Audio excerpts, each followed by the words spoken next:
পটলের অনেক রেসিপি তো আপনারা খেয়েছেন। এই রেসিপি কি কখনো ট্রাই করেছেন? তিল পোস্ত। নমস্কার বন্ধুরা, রিনাস কিচেনে আপনাদের স্বাগত জানাই। চলুন তাহলে শুরু করা যাক। এখানে আমি খুব কম উপকরণ নিয়েছি। একটা বড় টমেটো, আদা, লঙ্কা আর নিয়েছি কিছুটা পরিমাণে তিল। এখানে আমি 500 গ্রামের মতো পটল নিয়ে রেখেছিলাম। পটলগুলো আমি আগে থেকেই ধুয়ে ছুলে রেখেছিলাম। আর এখানে দুপাশটা কেটে নিলাম আর মিডিলটা আমি চিড়ে দিচ্ছি।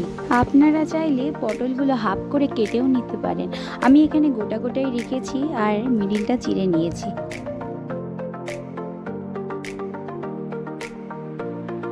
পটলগুলো চেরা হয়ে গেছে, এবার কড়াই বসিয়ে দিচ্ছি। কড়াই গরম হয়ে গেলে তেল দিয়ে দিলাম। তেল কিছুটা পরিমাণে বেশি দিতে হবে, কারণ পটলগুলো ভাজতে হবে। এবার দিয়ে দিলাম শুকনো লঙ্কা ফোড়ন আর দিয়ে দিব গোটা জিরে ফোড়ন।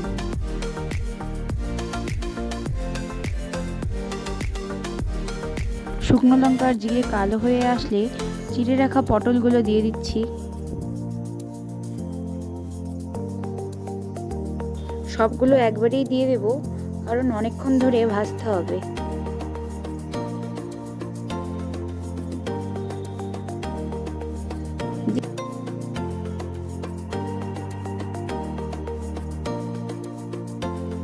এবার দিয়ে দিব সামান্য পরিমাণে নুন আর দিব হলুদ গুঁড়ো, শুধুমাত্র ভেজে নেওয়ার জন্য। ভালো করে নেড়ে চেড়ে নিচ্ছি।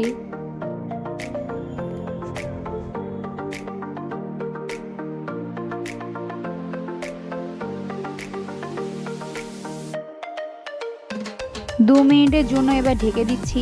2 মিনিট পর ঢাকনা খুলে দেখলাম পটল হাফ ফ্রাই হয়ে গেছে।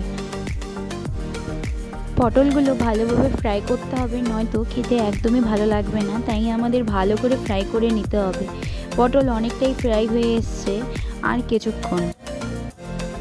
পটল ফ্রাই হয়ে গেছে, এবার দিয়ে দিব কেটে রাখা টমেটো কুচি, দিয়ে ভালো করে নেড়ে চেড়ে নেব। এবার দিয়ে দিচ্ছি বেটে রাখা আদা বাটা আর দিয়ে দিব কাঁচা লঙ্কা বাটা।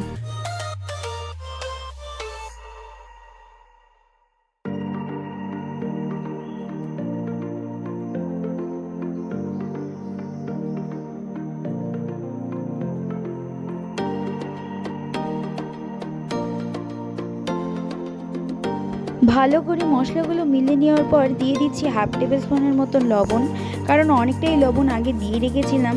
আর দিয়ে দিচ্ছি হাফ টেবিল স্পুনের মতো হলুদ। এবার আবারও ভালো করে মিশিয়ে নেব। এখানে আমি তিল বাটা সবার লাস্টেই দেব, কারণ তিল বেশিক্ষণ ভাজলে তেতো হয়ে যায়। তাই তিলটাকে আমি সবার লাস্টেই দিয়ে কিছুক্ষণ শুধুমাত্র ভেজে নেব। বেশিক্ষণ ভাজলে তেতো হয়ে যাবে। অনেকটাই হয়ে এসছে পটল, তাই সবার লাস্টে দিয়ে দিলাম তিল বাটা। নিরামিষের দিনগুলোতে প্রায়শই পটলের এই রেসিপি আমি করে থাকি। আমার তো দারুণ লাগে খেতে। আপনারা অবশ্যই বাড়িতে ট্রাই করবেন এবং জানাবেন আপনাদের কেমন লেগেছে খেতে।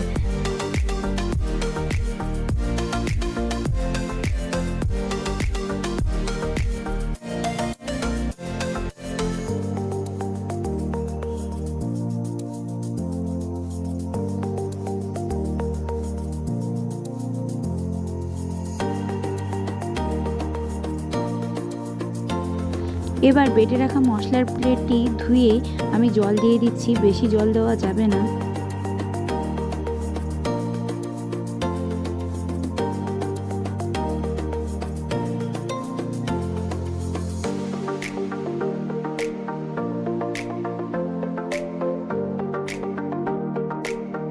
গ্যাস লো ফ্লেমে দিয়ে কিছুক্ষণ নাড়াচাড়া করে নিয়ে এবার ঢেকে দিচ্ছি। 2 মিনিট পর ঢাকনা খুলে দেখলাম মশলা থেকে তেল ছেড়ে দিয়েছে, মানে মশলা অনেকটাই কষে এসেছে।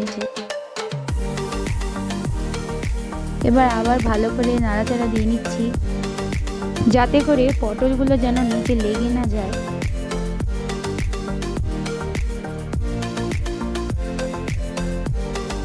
কষানো হয়ে গেছে, এবার 1 কাপ জল দিয়ে দিলাম।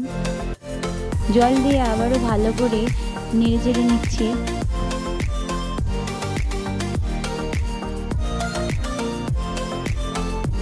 এবার আবারও 2 মিনিটের জন্য আমাদের ভালো করে রান্না করতে হবে, যতক্ষণ না জলটা শুকিয়ে আসছে।